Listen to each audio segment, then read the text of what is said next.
Hi, in this video we're going to show you a nice tool you could use to cycle through your open windows on the taskbar. So for example, I have all these File Explorer windows open here. So when I click on it, on or off, it just kind of brings it up.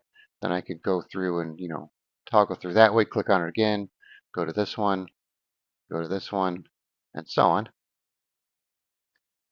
So what this tool will do is allow you to keep clicking on the icon down here, and it'll open them up one at a time as you click. All right, so we're going to be using the free Windhawk software to do so. So this works by installing mods within the software itself to customize and tweak windows.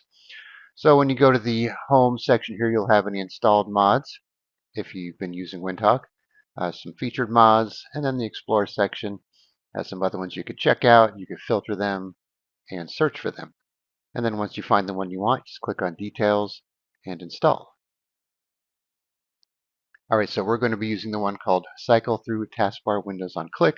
So this is what you would search for in the search box here. So I already have it installed, but right now it's disabled.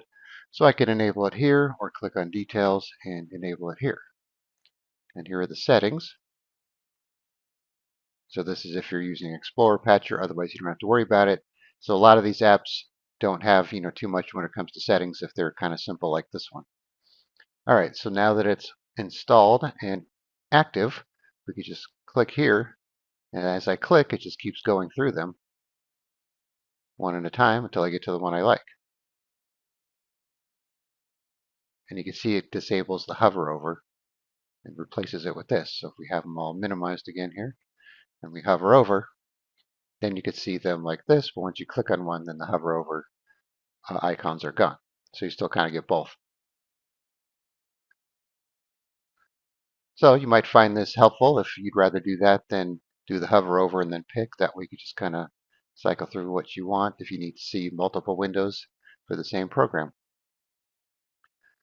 All right, and then I will say too that Windhawk needs to be running in the system tray in order for your mods to work. So if they ever stop working, just come back to make sure it's running. It should automatically set itself to start with Windows when you install it, so you shouldn't have to do anything extra. All right, so I will put a link in the description where you could download Windhawk, and then just do a search for Cycle Through Taskbar Windows on Click, install it, you should be good to go. All right, thanks for watching, and be sure to subscribe.